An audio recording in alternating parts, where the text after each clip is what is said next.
Hello, everyone, and welcome to Daily Newspaper Analysis, which is brought to you by Losico. So, first of all, guys, it gives me real happiness to wish you all a very happy Eid Mubarak to all of you. And on this note, let's start our newspaper analysis. So today we will discuss three articles. The first one is from the Hindu newspaper, which is titled as Pegasus is India's Watergate Moment. So this article talks about this malware Pegasus, which we have already discussed about in our previous sessions. So what is Pegasus? We already know now. Now why it is a Watergate and what actually do we mean by a Watergate will be discussed in this article.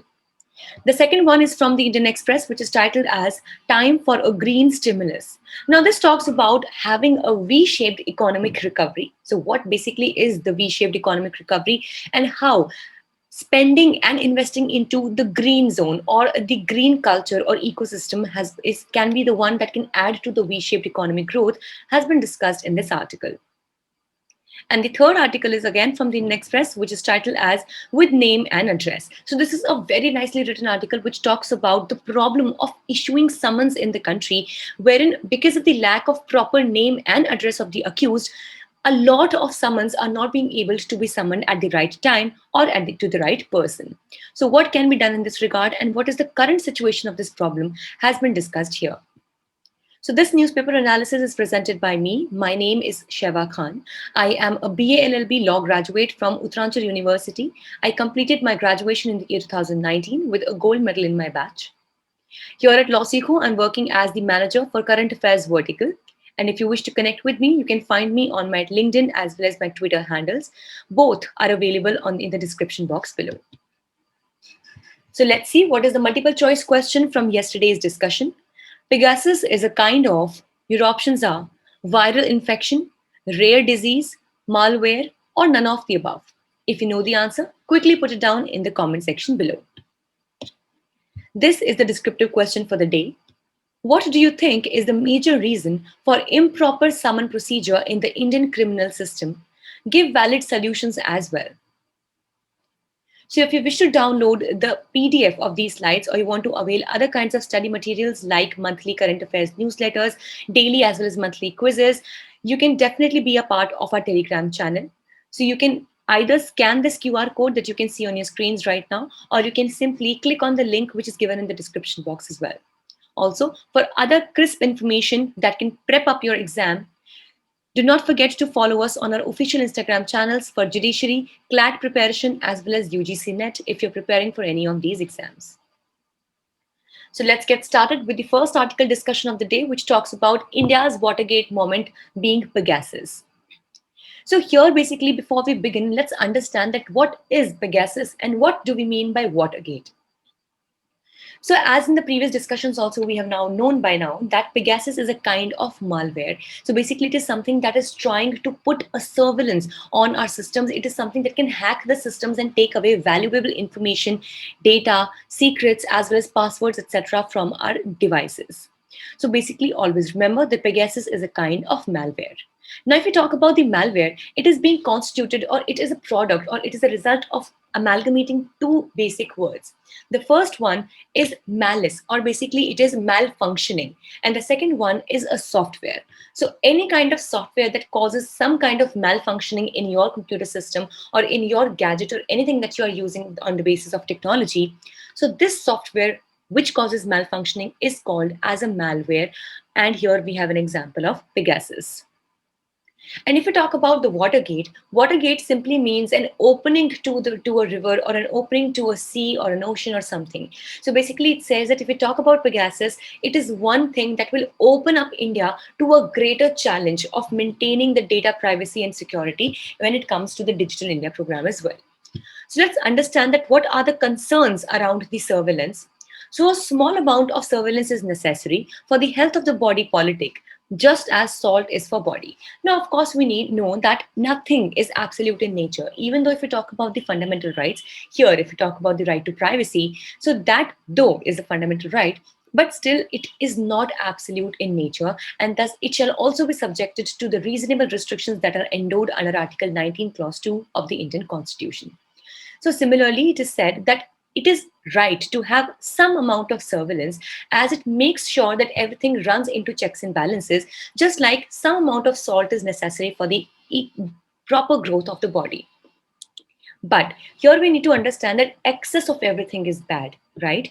Now, again, this article says that, but excessive and unaccountable surveillance imperils privacy. It hampers the privacy, freedom of thought, of speech, and also has chilling effect on people's behavior, as this is an attack on the rule of law. Because ultimately, what should win or what should take care of the entire transactions in the legal society should be the law of the land. But if at all, the surveillance, it will make sure, or the surveillance, what it will do is that it will not let the law function properly. It will not give the people their basic rights, and thus it will create a havoc and a situation of chilling in the society.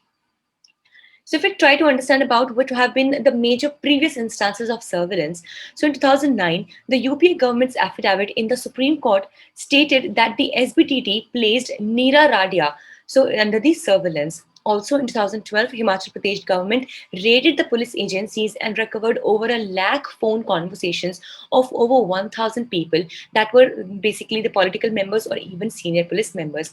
If you remember that very recently also, some leaders from the Congress, even Priyanka Gandhi as well as Rahul Gandhi, they had put up this allegation that their phones are being tapped, and that the secret information that they have in their phones, or what kind of whatever they are talking about on the phones, everything is being tapped, and that is why they believe that there is some kind of extra surveillance that is going on, and definitely that holds no legal ground.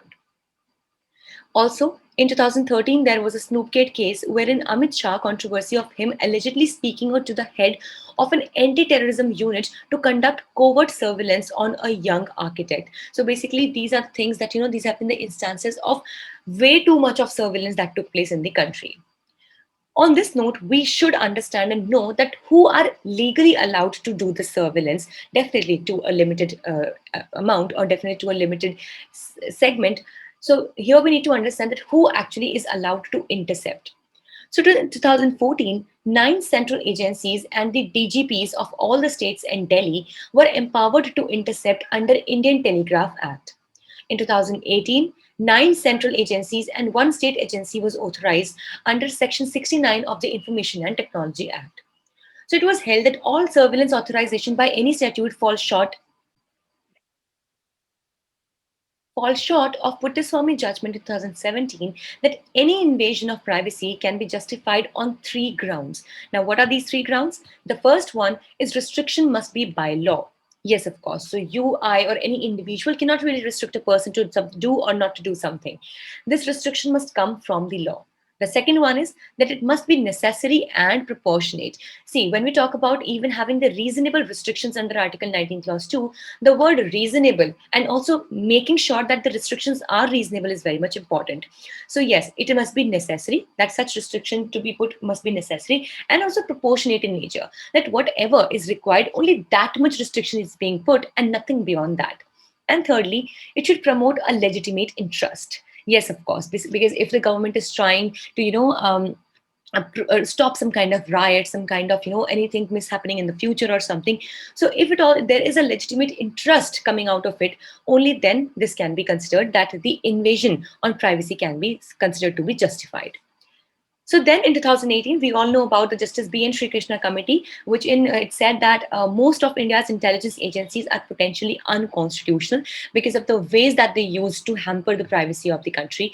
And that is why Justice B. N. Sri Krishna Committee was responsible for putting in the idea of having a personal data protection bill in the country as well. Though it has still not become an act, and it still remains to be a bill, and we hope that very soon it becomes an act so that the privacy of the people is respected at par. So let's discuss the second article for the day, which talks about need for a green stimulus.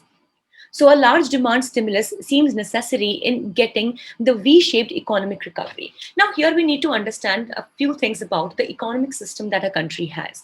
Now when we talk about the demand stimulus, so by stimulus something we simply mean just boosting something. Just for an example, if we fall sick and the doctor gives us an injection, so that injection also is an example of stimulus that we take in order to cure ourselves. So basically anything that is done or any active step that is taken to provide or to improve something is called as a stimulus. Now, when we talk about the demand stimulus, it means that when in an economy, the people, the consumers, they start demanding more, there are always better chances that the economy of the country will grow faster. I'll give you a very simple example of this. When in the times of lockdown, as we know that the initial days, all the systems of transportation, industries, etc., they were all shut down. So definitely, let's take an example of petroleum.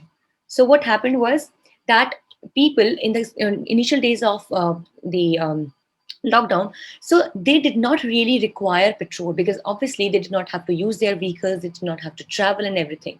So what happened was that the demand of petrol in the society or in the economy, it dropped significantly. Now when the demand dropped, so obviously the production also was not increased because obviously now they know that there are no people or very less people who are asking for petrol. So what would be the point providing petrol in the economy if people are not asking for it, right? So obviously the prices of the petrol could also not be risen, or even the export import, it was very much hampered. But just contrary to this decision or this situation, the current situation when now lockdown is being opened up and people are moving more and more on the roads, they need more petrol. And now what is happening is that the petrol has become even costlier because the people are demanding it a lot and the supply is not enough. And that is why the prices have risen, and simply what we call as the inflation as well. So simply it says that when people start demanding, the producers, the manufacturers, they become more incentivized to produce more, to supply more. And what happens is that this creates a complete loop and a complete circle, a positive circle in the economy, which helps the economy to grow. Now, when we talk about having a V shaped economic recovery, so for all the people who are listening to the podcast and not viewing this thing on the YouTube channel, here I would like to make you guys use your powers of imagination. So just consider that we have a graph. So we have the x-axis on the graph, we have the y-axis on the graph. So everything was going fine, and suddenly the economy started falling. So this will form the left part of the V, the letter V that we have, right? That something from the upward is falling downwards. So this, the economy is falling and falling.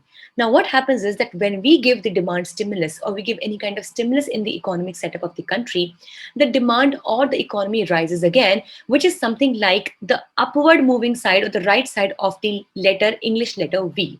So I hope that you're able to understand that what do we mean here by the V-shaped economic recovery. So it means that a very steep fall and a very sudden rise or a growth or betterment in the economy will make it a V-shaped economy. So this basically makes a kind of a crunch or a kind of a valley which is there, and at one side it was falling short very sharply, and when we give some stimulus it increases very sharply. So that generally is called as the V-shaped economic recovery.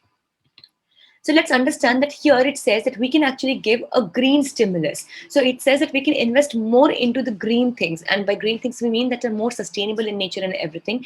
And this green stimulus can help create demand, address air pollution, and accelerate the green energy transition as well.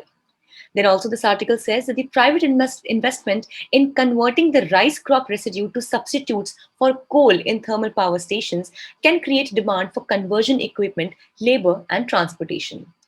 So this will also reduce air pollution without any cost. As we know that specifically after the rice is harvested in the fields, stubble burning is a big issue, which not only causes the air pollution, but also it puts down the valuable extractions that can be taken from this straw of rice. And that is why these remains from the rice harvest can be used for making the substitutes for coal as well. So if we talk about the energy transition, a national program to build charging station in all cities is called for. So this can actually help in charging the electric vehicles, which we are promoting in the current situation. And this will create large demand stimulus across the country for the electric vehicles and their manufacturing supply chains as well. And also finally, the use of solar energy and cow dung into commercial energy can make more sustainable movement and more efficient conservation system, and which can actually help us save more and definitely produce better in the economic system. With this, let's discuss the final article of the day, which talks about Pan-India guidelines for service of summons and grant of bail. So the Delhi High Court in the case of Sunil Tyagi versus government of NCT has highlighted the infirmities, or basically the limitations or the problems of the loopholes in the criminal law and criminal justice system with respect to the proclaimed offenders. Let's understand that what are the major issues in this case.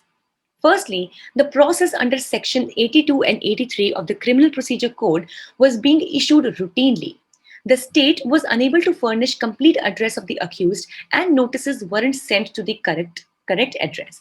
Now, if at all you understand that we want to start a trial, for this what happens is that the complainant or the person who is a victim, he moves to the court, and the next thing that the court has to do is to send the summons to the accused, that against whom the trial has to begin. Just imagine the situation that this summon is not even being sent to the right person or at the right address or at the right time. Do you think that this will not cause delay of justice? Definitely it would, right? And this would definitely discourage the person who believed into the judiciary and moved to the courts.